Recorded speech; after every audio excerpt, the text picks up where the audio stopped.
মোৰ নাম ৰাণী। মই ডাক্তৰৰ ক্লিনিকৰ পৰা উভতি অহাৰ পিছৰে পৰা মই বৰ লাজ পাইছোঁ আৰু কি কৰিব লাগে মই এতিয়া একেবাৰে বুজিব পৰা নাছিলোঁ। তেতিয়াই মোৰ ওচৰ চুবুৰীয়া চিলাই দেখিলে যে মই বিচলিত হৈছোঁ আৰু লগতে বিষত ভুগি আছোঁ। গতিকে তাই মোক স্ত্ৰী ৰোগ বিশেষজ্ঞৰ ওচৰলৈ যাবলৈ পৰামৰ্শ দিছিল। আমাৰ গাঁৱৰ পুৰুষসকলে নিজৰ পত্নীক পুৰুষ ডাক্তৰৰ ওচৰলৈ পঠিয়াবলৈ ভাল পোৱা নাছিল, কাৰণ তেওঁলোকে আগতেও নিজৰ পত্নীসকলক কেৱল মহিলা ডাক্তৰৰ ওচৰলৈ যোৱাটো বিচাৰিছিল। কিন্তু সেই ডাক্তৰজন হঠাতে অতি বিখ্যাত হৈ পৰিছিল। ইফালে আকৌ তেওঁৰ দেউতাকো এজন বৰ বিখ্যাত ডাক্তৰ আছিল। তেখেতৰ মৃত্যুৰ পিছত তেওঁৰ পুতেকে এই ক্লিনিকখন এতিয়া পৰিচালনা কৰিবলৈ আৰম্ভ কৰিছিল আৰু তাৰ পিছত তেওঁ এতিয়া লাহে লাহেকৈ বিখ্যাত হ'বলৈ ধৰিছিল। এতিয়া এনেকৈ লাহে লাহে মহিলাসকলো তেওঁৰ ওচৰলৈ আহিবলৈ ধৰিছিল।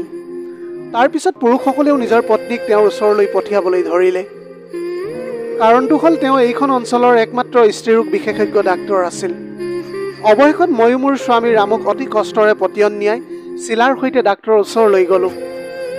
তাত উপস্থিত হোৱাৰ পিছত এতিয়া মই ডক্তৰলৈ অপেক্ষা কৰিবলৈ ধৰিলোঁ, কাৰণ মই তালৈ যোৱাৰ বাবে কিমান লাজ পাইছিলোঁ ক'ব পৰা নাই। তেতিয়া চিলাই মোক ক'লে যে হেৰা ৰাণী, তুমি একেবাৰে ভয় নকৰিবা। তেওঁ মাত্ৰ তোমাৰ সমস্যা শুনি তোমাক ঔষধ দিব, মাত্ৰ 2 মিনিটৰহে কথা। যিয়েই নহওক তেওঁ এজন বহুত ভাল ডাক্তৰ। তেতিয়া তেওঁৰ কথাটো শুনি এতিয়া মই ৰৈ থাকিলোঁ। বহু মহিলা এতিয়া সেইখন ক্লিনিকলৈ আহিছিল আৰু গৈছিল। অৱশেষত মোৰ পাল আহিল আৰু মই ভিতৰলৈ বুলি সোমাই গ'লোঁ। তাৰপিছত মই ডাক্তৰক দেখা পালোঁ। মই তেতিয়া লক্ষ্য কৰিছিলোঁ ডাক্তৰজনৰ বয়স বৰ বেছি হোৱা নাছিল। তেওঁৰ বয়সটো প্ৰায় চাগে 40 বছৰমান শেষ হ'ব। তাৰপিছতে ডক্তৰজনে মোৰ নাম, মোৰ বয়স আৰু মোৰ কেইটা সন্তান আছে বুলি সুধিবলৈ ধৰিলে। মই ক'লোঁ মোৰ বয়স এতিয়া 30 বছৰ। মই বহু সৰুতেই বিয়া হৈছিলোঁ আৰু বৰ্তমান মোৰ 2টা সন্তান আছে। তাৰপিছত তেওঁ সুধিলে যে আপোনাৰ সমস্যাটো কি হৈছে। তেওঁৰ কথা শুনি এতিয়া তেওঁক মোৰ বিষয়টোৰ বিষয়ে ক'বলৈ মোৰ এতিয়া লাজ লাগিছিল। তেতিয়া মই সাহস গোটাই ক'লোঁ, ডাক্তৰ বাবু, সঁচা কথা ক'বলৈ গ'লে মই বৰ আঘাত পাইছোঁ। তেতিয়া তেওঁ সুধিলে যে মই ক'ত আঘাত পাইছোঁ আৰু ইমান গভীৰ আঘাত মোৰ কেনেকৈ হ'ল। তাৰপিছত মই ডাক্তৰক ক'লোঁ যে মোৰ খজুৱতি হৈছে আৰু আচুৰি থাকোঁতে মোৰ আঘাত হৈছে, যিয়ে মোক বহুত আমনি দি আহিছে। এতিয়া মোৰ বাবে সহ্য কৰাটো বহুত কষ্টকৰ হৈ পৰিছে। ইয়াৰ বাবে মোক এতিয়া অলপ ঔষধৰ প্ৰয়োজন আছে। কিন্তু ডাক্তৰজনে তেতিয়া ক'লে যে মই তোমাক চেক কৰিব লাগিব। এই কথা শুনি তেতিয়া মই লগে লগে ক'লোঁ, নাই ডাক্তৰ। তাৰপিছত মই চিলাৰ ফালে চাইছিলোঁ। তেতিয়া চিলাই চকুৰে ইংগিত দি মোক ক'লে যে একো নহয়, এইটো স্বাভাৱিক এটা ঘটনা। তেতিয়া মই ডাক্তৰক ক'লোঁ যে নাই ডাক্তৰ, মোক চেক কৰিব নালাগে, মাথো মোক আপুনি ঔষধ দিলেই হ'ল। ডাক্তৰজনে তেতিয়া ক'লে যে নাই নাই, মই এনেকৈ আপোনাক ঔষধ দিবলৈ নোৱাৰোঁ। এতিয়া এই পোৰা বা আঘাত ক'ৰ পৰা আহিছে মই চাব লাগিব। মই চেক নকৰাকৈ আপোনাক ঔষধ দিবলৈ নোৱাৰোঁ। তেতিয়া চিলা মোৰ ওচৰলৈ আহি মোক বুজাই দিলে, ৰাণী, ইয়াতনো তোমাৰ লাজ কৰিবলগীয়া কিহৰ কথা আছে? তেওঁ এজন ডাক্তৰ আৰু তেওঁক আমি সকলো কথা খুলি খালি ক'লেহে তেওঁ আমাক শুদ্ধ উত্তৰটো দিবলৈ পাৰিব। তেওঁ মাত্ৰ তোমাক চাই পৰীক্ষা কৰিব আৰু সঠিক ঔষধ তোমাক দিব। এই বুলি কৈ তাই ক্লিনিকৰ পৰা ওলাই গ'ল। আজি মই ক্লিনিকলৈ আহোঁতে এখন কলা ৰঙৰ শাৰী পিন্ধি আছিলোঁ। এতিয়া মই কি কৰোঁ মই নিজেই বুজিব পৰা নাছিলোঁ। সেই বিচনাখনত শুই থাকোঁতে মোৰ এনে লাগিল যেন আজি মোৰ ফুলশয্যাৰ নিশা আহে। তেতিয়া মই বৰ লাজ পাইছিলোঁ আৰু ভয়তে নাৰ্ভাছ হৈ পৰিছিলোঁ। কাৰণটো হ'ল প্ৰথমবাৰৰ বাবে মোৰ স্বামী ৰামৰ বাহিৰে আন কোনো পুৰুষে মোক এনেকৈ চোৱা নাছিল।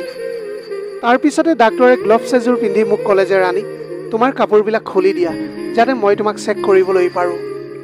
তেতিয়া সেইটো অৱস্থাত মই মোৰ কাপোৰবিলাক ইমান টানকৈ ধৰি আছিলোঁ যেন কোনোবাই কাপোৰবিলাক চুৰ কৰিহে লৈ যাব। তেতিয়া ডাক্তৰজনে মোক মৰমেৰে বুজাই দিলে, তুমি একেবাৰে লাজ নকৰিবা। মই হৈছোঁ তোমাৰ ডাক্তৰ। মই এতিয়া চাব লাগিব যে আচলতে তোমাৰ কি হৈছে। এতিয়া এনেকৈ অৱশেষত মই মোৰ কাপোৰবিলাক আঁতৰাই পেলালোঁ আৰু তাৰপিছত কি হৈছিল আপোনালোকে নিশ্চয় বুজিবলৈ পাৰিছে। মই এতিয়া ভয়তে কঁপি উঠিছিলোঁ যে ডক্তৰজনে মোক এতিয়া কেনেকৈ চাব। মই ভাবিছিলোঁ ডাক্তৰজনে মোৰ ওচৰলৈ আহি মোক সকলো কথাবিলাক সুধিব, তাৰপাছত মোক ঔষধ দিব আৰু মই ঘৰলৈ গুচি যাবলৈ পাৰিম। কিন্তু তেনেকুৱা একো নহ'ল। তেওঁ এতিয়া মোক এক অদ্ভুত চাৱনিৰে চাবলৈ ধৰিলে, যেন তেওঁ বুজি পাইছে যে এই আঘাতটো আচলতে খজুৱতিৰ ফলত হোৱা নাই। তাৰপিছতে তেওঁ কৈছিল যে এতিয়া আপুনি কাপোৰযোৰ পিন্ধি ইয়ালৈ আহক। তাৰপিছত তেওঁ মোক এটা ঔষধ লিখি ক'লে যে আপুনি এই ঔষধটো 10 দিনমান খাব লাগিব। কিন্তু এই 10 দিনত আপোনাৰ স্বামীক আপোনাৰ ওচৰলৈ একেবাৰে আহিবলৈ নিদিব, কাৰণ আপোনাৰ এটা গুৰুতৰ সংক্ৰমণ হৈছে। 10 দিনৰ পিছত আপুনি মোৰ ওচৰলৈ আকৌ আহিব। মই এতিয়া ঘৰলৈ গৈ ৰামুক সকলো কথা ক'লোঁ যে ডাক্তৰে কোৱাৰ পিছত তেওঁ এতিয়া মোৰ ওচৰলৈ 10 দিনৰ বাবে আহিবলৈ নালাগে।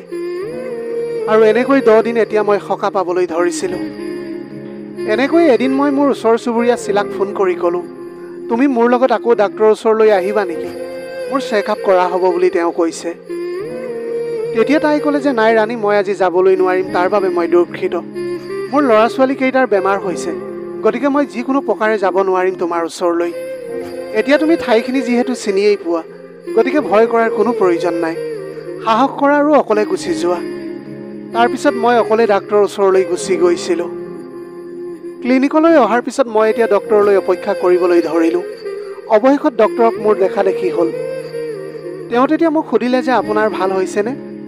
তেতিয়া মই ডাক্তৰক ক'লোঁ যে মই অলপ ঠিক হোৱা যেন অনুভৱ কৰিছোঁ, যদিও কিছু বিষো অনুভৱ কৰি আছোঁ মই। আজি মই ডাক্তৰজনক কৈয়ে দিলোঁ যে মই চেকআপৰ বাবে অলপ লাজ পাইছোঁ। তাৰপিছত মই অকলশৰীয়া হৈ থাকোঁতে ডাক্তৰে ক'লে, মই জানো যে এই সমস্যাটো কেনেকৈ হ'ল। ডাক্তৰজনে মোক ক'লে যে তুমি মোক সঁচা কথাটো কোৱা যে আচলতে এইবিলাক কেনেকৈ হ'ল। ডাক্তৰৰ মুখৰ পৰা এতিয়া এই কথাটো শুনি মই একেবাৰে আচৰিত হৈ পৰিছিলোঁ। তেওঁ তেতিয়া ক'লে যে তোমাৰচোন বিয়া হৈছেই। প্ৰিয় দৰ্শক, এতিয়া সম্পূৰ্ণ কাহিনীটো জানিবলৈ হ'লে আমি কিছু সময়ৰ বাবে অতীতলৈ ঘূৰি যাব লাগিব। সেই সময়ৰ কথা যেতিয়া মোৰ পিতৃৰ ঘৰৰ পৰা মই বিয়া হৈ আহিছিলোঁ।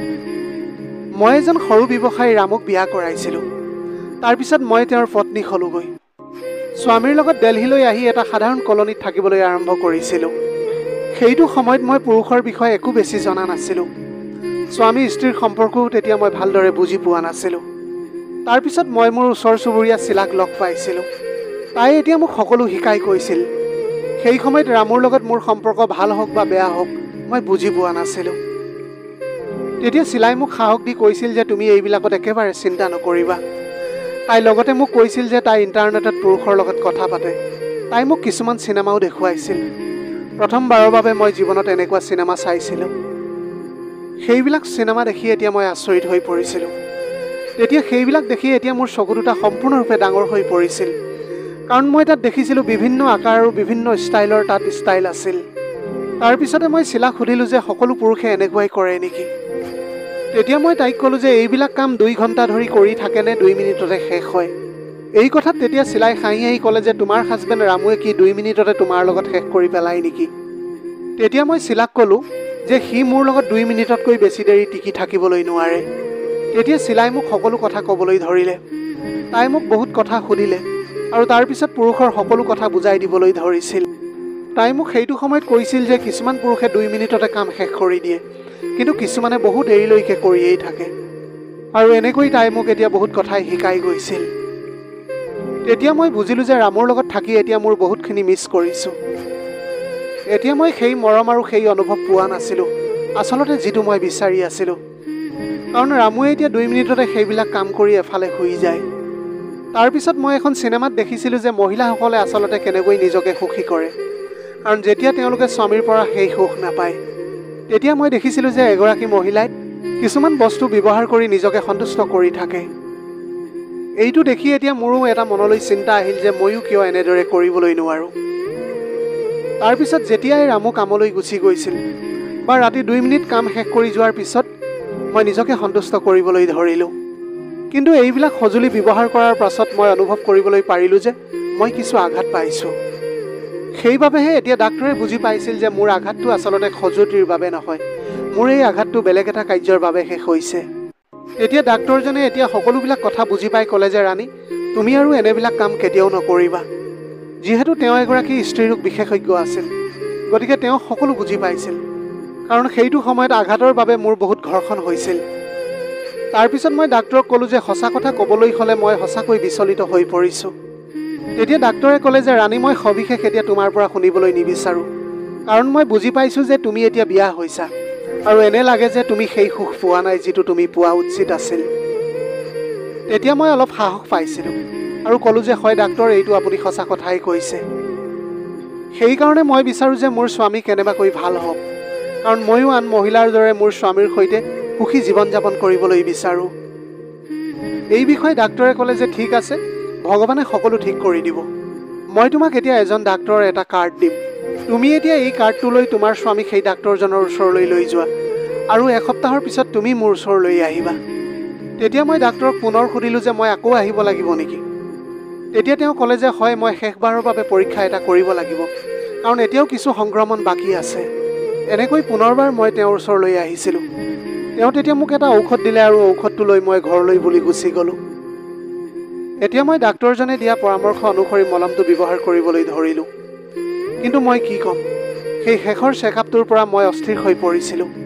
কাৰণটো হ'ল, যেতিয়া ডাক্তৰজনে মোক স্পৰ্শ আৰু চেক কৰি আছিল, তেতিয়া মই যি দেখিছিলোঁ তাৰ ওপৰত মোৰ বহুত প্ৰভাৱ পৰিবলৈ ধৰিছিল। মই জানিছিলোঁ যে তেওঁ এজন ডাক্তৰ, কিন্তু তেওঁ এজন মানুহেই হয়।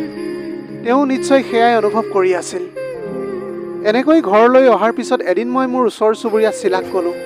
চিলা, সেই ডাক্তৰজনক সঁচা কথা ক'বলৈ গ'লে এতিয়া মই মোৰ মনটোৰ পৰা উলিয়াই দিবলৈ পৰা নাই। যেতিয়া তেওঁ মোক চেক কৰি আছিল, তেতিয়া মই লক্ষ্য কৰিছিলোঁ যে কিছুমান কাম অতি স্পৰ্শকাতৰ আছিল। মোৰ কথাটো শুনি তেতিয়া চিলাই হাঁহিলে আৰু ক'লে যে ৰাণী, এইবিলাকনো তুমি কি কথা কৈ আছা? চিলা আৰু মই বহুত ঘনিষ্ঠ আছিলোঁ, গতিকে আমি সেই চিনেমাবোৰ একেলগে চাওঁ আৰু সকলো শ্বেয়াৰ কৰোঁ। তাৰপিছত চিলাই মোৰ কথা শুনি প্ৰথমে বহুত হাঁহিবলৈ ধৰিছিল আৰু মোৰ লগত এটা ভিডিঅ' শ্বেয়াৰ কৰি ক'লে যে এইটো চোৱা, এইটো চোৱাৰ পিছত তোমাক এই ভিডিঅ'টোৱে বহুত সহায় কৰিব। এতিয়া চিলা যোৱাৰ পিছত মই সেই ভিডিঅ'টো চাবলৈ ধৰিলোঁ, য'ত এগৰাকী মহিলাই স্বামীৰ লগত থাকি আন কাৰোবাৰ কল্পনা কৰি আছে। এইখিনি দেখাৰ পিছত এতিয়া মোৰ মনলৈও সেই একেধৰণৰ চিন্তা আহিবলৈ ধৰিলে। এতিয়া যেতিয়াই মোৰ স্বামী ৰামু মোৰ ওচৰলৈ আহিছিল, তেতিয়া মই নিজকে কল্পনা কৰিবলৈ আৰম্ভ কৰিছিলোঁ যে তেওঁ আচলতে ডাক্তৰ ৰামুহে হয়। প্ৰায় এনেকৈ এসপ্তাহমানলৈকে মই এনেকৈ কল্পনা কৰি থাকিবলৈ ধৰিলোঁ।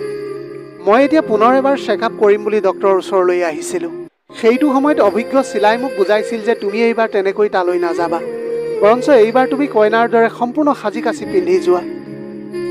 তেতিয়া মই চিলাক সুধিলোঁ যে তুমি এনেকুৱাবিলাক কথা কিয় কৈছা। লগতে মই তাইক ক'লোঁ যে মইতো পৰিষ্কাৰ আৰু ধুনীয়াই হৈ আছোঁ, আৰু মই বেলেগকৈ কেনেকৈ যাব লাগে। তেতিয়া তাই ক'লে যে নহয় ৰাণী, প্ৰথমে তুমি গাটো ধুই লোৱা। তাৰপিছত তাই মোক এটা ক্ৰীম দি ক'লে যে এই ক্ৰীমটো তুমি এতিয়া গোটেই শৰীৰটোত লগাই লোৱা। তেতিয়া মই তাইক সুধিলোঁ যে এইটো কি কাৰণে লগাব লাগে। তাই তেতিয়া ক'লে যে এইটো গা ধোৱাৰ পিছত লগোৱা এটা বিশেষ ক্ৰীম। কাৰণটো হ'ল ইয়াৰ সুগন্ধ এনেকুৱা যে যিয়ে গোন্ধ ল'ব তোমাক কেতিয়াও পাহৰিব নোৱাৰিব। তাৰপিছত চিলাই কৈছিল যে মই যেনেধৰণে তোমাক কথাটো কৈছোঁ তুমি তেনেধৰণে কামবিলাক কৰি যোৱা। আৰু এইটোনো এনেকুৱা কি ডাঙৰ কথা, পৰিষ্কাৰ আৰু সুগন্ধি হৈ যোৱা, তেতিয়াহে ডাক্তৰে তোমাক ভাল পাব আৰু তেতিয়াহে তোমাক মনত পেলাব। তাৰ পাছত তুমি চাবা কি তোমাৰ কি হ'ব। সেইবাবেহে এইবাৰ সম্পূৰ্ণ সাজু হৈ মই ক্লিনিকলৈ বুলি আহি গৈছিলোঁ। ইয়ালৈ অহাৰ পিছত এতিয়া ডাক্তৰক লগ কৰিবলৈ মই অপেক্ষা কৰিবলৈ ধৰিলোঁ, কিন্তু এইবাৰ মোৰ চেকআপৰ বাবে অধৈৰ্য হৈ পৰিছিলোঁ। কিছু সময়ৰ পিছত যেতিয়া মোৰ পাল আহিল, মই ভিতৰলৈ সোমাই গ'লোঁ। ডাক্তৰে তেতিয়া মোক সুধিলে যে এতিয়া তুমি কেনে আছা। মই ক'লোঁ যে ডাক্তৰ, আপোনাক বহুত ধন্যবাদ, এতিয়া মই বহুত ভালেই আছোঁ। তেতিয়াই ডাক্তৰজনে ক'লে যে চিকিৎসাটো বন্ধ কৰিব লাগেনে নাই এবাৰ মই পৰীক্ষা কৰি লওঁ। সকলো কাপোৰ আঁতৰাই দিয়া যাতে মই আৰামত পৰীক্ষা কৰিবলৈ পাৰোঁ। এতিয়া মই নিজকে এখন চাদৰেৰে ঢাকি দিলোঁ আৰু ডাক্তৰে গ্লভছ পিন্ধি পৰীক্ষা কৰিবলৈ ধৰিলে।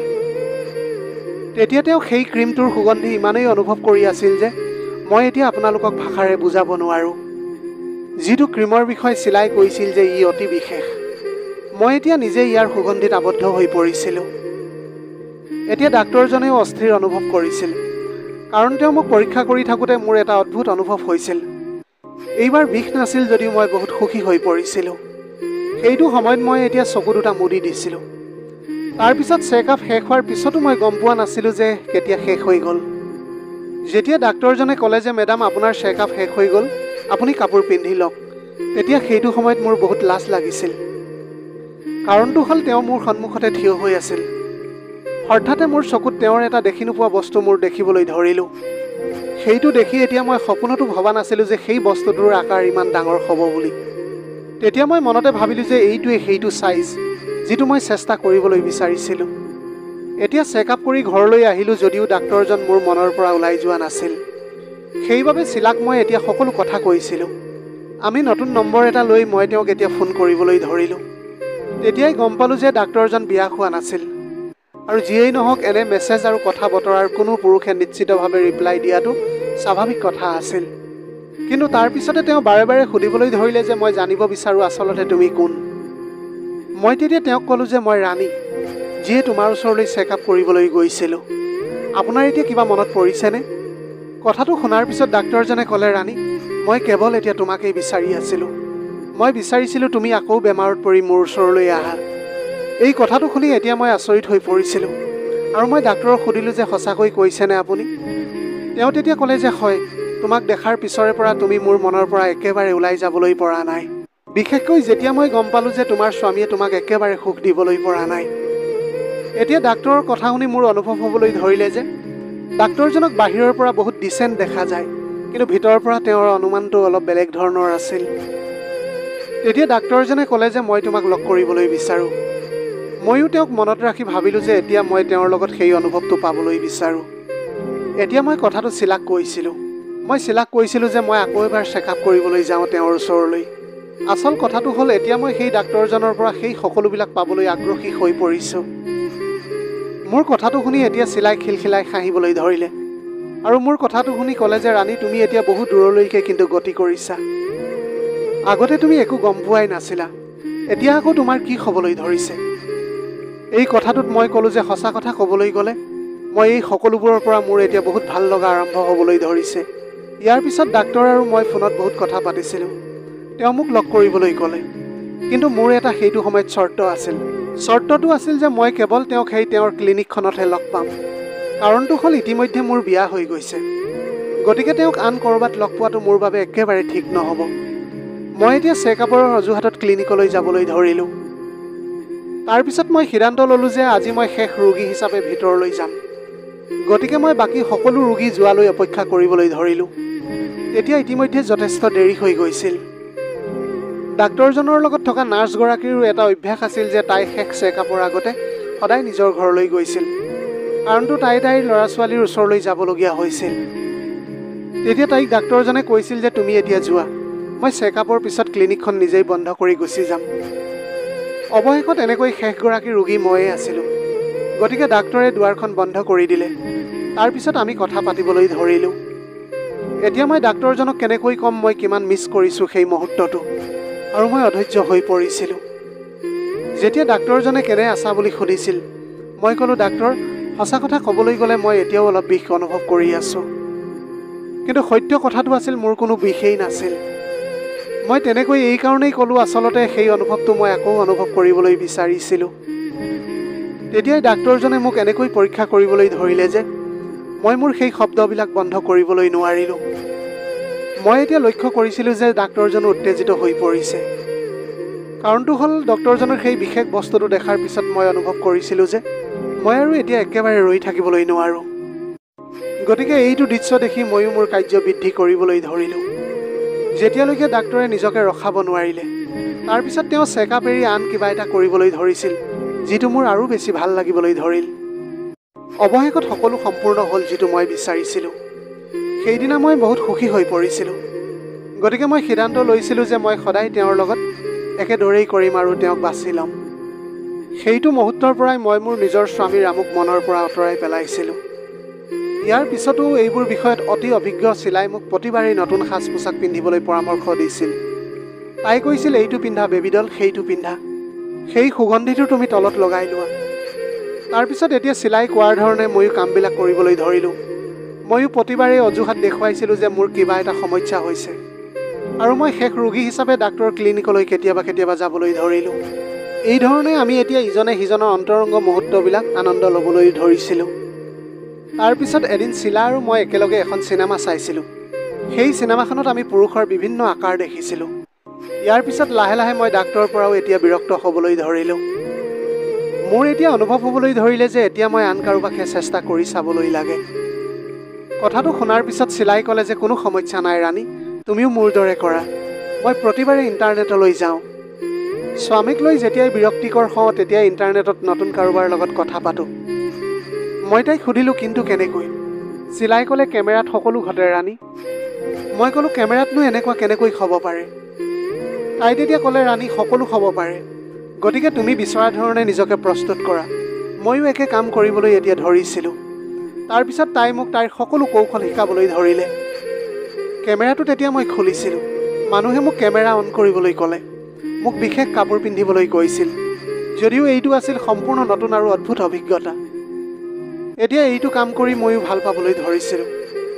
তাৰপিছত ময়ো বহুদিন ধৰি এই কামটো কৰিলোঁ, কিন্তু ৰামুৱে সেই বিষয়ে একোৱেই জনা নাছিল। আৰু যিয়েই নহওক, এতিয়া ৰামুক মই একেবাৰে মোৰ মনৰ পৰা আঁতৰাই পেলাইছিলোঁ। কিন্তু তাৰ কিছুদিনৰ পাছতে মই উপলব্ধি কৰিবলৈ পাৰিছোঁ যে মই আৰু আগৰ ৰাণী হৈ থকা নাই, কাৰণ মই লাভ কৰা লালন পালন জীয়াই থকা জীৱনটো এনেকুৱা কেতিয়াও নাছিল। এতিয়া মই অনুভৱ কৰিবলৈ পাৰিছিলোঁ যে মই এজনী বেশ্যা হৈ পৰিছোঁ। তাৰপিছত মই এতিয়া জাবৰ দমত পেলাই থৈ দিয়া এটা টেমাৰ দৰে হৈ পৰিলোঁ। যাক ভাল লাগিছিল এতিয়া মই তাৰ লগতে গুচি গৈছিলোঁ। এতিয়া এইবিলাক কামৰ পৰা মই নিজকে ঘৃণা কৰিবলৈ ধৰিলোঁ। তেতিয়াই মোৰ জীৱনত ৰামৰ অভাৱ মই অনুভৱ কৰিবলৈ পাৰিলোঁ। তেওঁৰ বাধ্যবাধকতা তেওঁৰ দোষ নহয়, সেইবাবেই মই তেওঁৰ ওপৰত সন্তুষ্ট হোৱা উচিত আছিল। এতিয়া এইবিলাক কাম কৰি কৰি মই একেবাৰে অধৈৰ্য হৈ পৰিছিলোঁ। ইফালে ডাক্তৰজনেও মাজে মাজে মোলৈ মেছেজ কৰি থাকিছিল। এতিয়া মই ভাবিবলৈ বাধ্য হৈ পৰিছিলোঁ যে সেই ডাক্তৰজন, অৰ্থাৎ এই সকলোবোৰ মাত্ৰ এটা অস্থায়ী বস্তু, যাৰ বাবে মই নিজকে স্বাৰ্থপৰ কৰি তুলিছিলোঁ। এতিয়া মোৰ অনুভৱ হ'বলৈ ধৰিলে যে মোৰ শৰীৰৰ কোনো মূল্যই নাই, কাৰণ এইটো মোৰহে অনুভৱ আছিল, যিয়ে মোক এটা ভুল পথলৈ লৈ গৈছিল। এতিয়া মই নিজকে গালি পাৰি সিদ্ধান্ত ল'লোঁ যে এই সকলোবোৰ কাম এৰি দিবলৈ, কাৰণ এতিয়া ৰামুৰ প্ৰতি মোৰ সকলো মনোভাৱ সলনি হৈ গৈছিল। ৰামু সম্পূৰ্ণৰূপে সলনি হৈ গৈছিল, কাৰণ এতিয়া মই বুজি পাইছিলোঁ যে ৰামুৰ অভাৱবোৰ আছিল তেওঁৰ বাধ্যবাধকতা, আৰু ময়ো তেওঁক একেদৰে ভাল পোৱা উচিত আছিল। মই এতিয়া শিলাৰ পৰা নিজকে সম্পূৰ্ণৰূপে আঁতৰাই পেলাইছিলোঁ, কাৰণ তাই ভুল পৰামৰ্শই মোক বিপথে পৰিচালিত কৰিছিল। যদিও এতিয়া মই পুনৰ সঠিক পথত আগবাঢ়িবলৈ আৰম্ভ কৰিছোঁ। ডাক্তৰজনকো এতিয়া মই মেছেজ দিয়া বন্ধ কৰি দিলোঁ, আৰু ইণ্টাৰনেটত অচিনাকি মানুহৰ লগত কথা পতাও বন্ধ কৰি দিলোঁ। তাৰপিছতে এদিন মই ৰামুৰ লগত সম্পূৰ্ণকৈ মুকলিকৈ কথা পাতিলোঁ। মই ক'লোঁ, ৰামু, মই জানো যে তুমি বহুত কষ্ট কৰা। মই তোমাক বহুত ভাল পাওঁ, আৰু আমাৰ জীৱনত যি অভাৱ আছে আমি একেলগে ঠিক কৰিম। তেতিয়া ৰামু অলপ আচৰিত হ'ল, যদিও মোক সাৱটি ধৰি লগে লগে ক'লে, ৰাণী, ময়ো তোমাক বহুত বেছি ভাল পাওঁ, আৰু সদায় চেষ্টা কৰি যাম যে তোমাৰ কোনো অভিযোগ নাথাকে। তাৰ পাছত মই চিকিৎসা কৰা সেই ডাক্তৰজনে দিয়া কাৰ্ডটো লৈ আমি সেই ডাক্তৰজনৰ ওচৰলৈ যোৱাৰ পৰামৰ্শ ল'লোঁ। কেইমাহমানৰ চিকিৎসাৰ অন্তত ৰামুৰ স্বাস্থ্যৰ উন্নতি হ'বলৈ ধৰিছিল, যাৰ ফলত আমাৰ জীৱনলৈ সেই প্ৰেম পুনৰ ঘূৰি আহিবলৈ ধৰিলে, আৰু ঘনিষ্ঠতা ঘূৰি আহিল যিটো আগতে কেতিয়াও নাছিল। ইয়াৰ পিছতে মই মোৰ ল'ৰা ছোৱালীৰ প্ৰতি অধিক মনোযোগ দিবলৈ ধৰিলোঁ। সিহঁতৰ লগত এতিয়া বেছি সময় মই পাৰ কৰোঁ। এতিয়া আমি ঘৰৰ সকলোৱে মিলি ৰন্ধা বঢ়া কৰোঁ, হাঁহি ধেমালি কৰোঁ, আৰু লগতে কেতিয়াবা আমি গাঁৱৰ মেলালৈ যাবলৈ ধৰিছিলোঁ। তাৰপিছতে এদিন ৰামুৱে মোক ক'লে যে আমি ক'ৰবাত ফুৰিবলৈ যাওঁ। আমি ক'ৰবাত ফুৰিবলৈ গ'লে শিশুসকলে যথেষ্ট উপভোগ কৰিবলৈ পাৰিব। আমি এতিয়া হৰিদ্বাৰলৈ যোৱাৰ পৰিকল্পনা কৰিলোঁ। তাতে থকা গংগা নদীৰ পাৰত আমি ল'ৰা ছোৱালী কেইটাৰ লগত বহুত ধেমালি কৰিছিলোঁ। ৰামুৱে মোৰ হাতত ধৰি ক'লে, ৰাণী, বহুত বহুত ধন্যবাদ তোমাক, তুমি মোক আকৌ এনেকৈ জীয়াই থাকিবলৈ সময় দিয়াৰ বাবে। এই কথাত ময়ো হাঁহি হাঁহি ক'লোঁ যে ৰামু, ইয়াৰ বাবে আপোনাক ময়ো ধন্যবাদ দিয়া উচিত। যিয়েই নহওক, আপুনিয়েই মোৰ স্বামী, আৰু মোৰ বাবে মোৰ স্বামীয়েই সকলো। ঘূৰি অহাৰ পিছত আমি আমাৰ ঘৰখন আৰু অধিক মৰমেৰে সজাই তুলিছিলোঁ। চোতালত নতুনকৈ ফুলৰ গছ ৰোপণ কৰি পাকঘৰত ল'ৰা ছোৱালীৰ পচন্দৰ খাদ্য ৰান্ধিবলৈ ধৰিলোঁ। এতিয়া মই শিলাকো ক্ষমা কৰি দিছিলোঁ, কাৰণ সেইটো সময়ত মই যি বিচাৰিছিলোঁ শিলাৰ মাধ্যমেৰে সেইখিনি পাবলৈ মই সক্ষম হৈ পৰিছিলোঁ। সেয়েহে এতিয়া মই সিদ্ধান্ত লৈছিলোঁ যে এতিয়া মই মোৰ ভুলৰ পৰা শিকিম, আৰু মোৰ পৰিয়ালক প্ৰথম স্থান দিম। নিজৰ ভুলৰ পৰা শিক্ষা লৈ ৰাণীয়ে নিজৰ জীৱনলৈ এটা নতুন দিশৰ দিশে আগুৱাই লৈ গৈছিল। তাই এতিয়া বুজি পাইছিল যে প্ৰকৃত সুখ নিহিত হৈ আছে তাইৰ পৰিয়ালৰ ভিতৰত, আৰু লগতে সিহঁতৰ প্ৰতি থকা প্ৰেম আৰু বিশ্বাসত। তাই আৰু ৰামৰ জীৱনটো এতিয়া আকৌ মৰম আৰু সুখেৰে ভৰি পৰিল। সিহঁতে সন্তানৰ সৈতে সুখী পৰিয়ালৰ দৰে জীয়াই থাকিবলৈ ধৰিছিল। বিপথে পৰিচালিত হোৱাৰ পিছতো হৃদয়ত প্ৰেম আৰু যদি অনুতাপ থাকে, তেনেহ'লে মানুহে সঠিক পথলৈ উভতি আহিবলৈ পাৰে। প্ৰিয় দৰ্শক, এইটোৱে আছিল আজিৰ কাহিনীৰ ভাগ। আজিৰ ভিডিঅ'টি কেনেকুৱা লাগিলে জনাব। যদি ভাল লাগিল তেনেহ'লে লগৰ বন্ধু বান্ধৱীসকলৰ মাজত শ্বেয়াৰ কৰিবলৈ নাপাহৰিব। আপোনালোকৰ গোটেই জীৱনটো হাঁহিৰে উপচি পৰক। পাৰিলে দুখীয়াজনক অলপ সহায় কৰিবলৈ চেষ্টা কৰিব। আপোনালোকৰ অকণমান সঁহাৰিয়ে যদি কোনোবা এজন দুখীয়াৰ জীৱনটো সলনি কৰিবলৈ পাৰে, তাতকৈ পুণ্যৰ কাম আৰু এই পৃথিৱীত একোৱেই হ'ব নোৱাৰে। Have a nice day.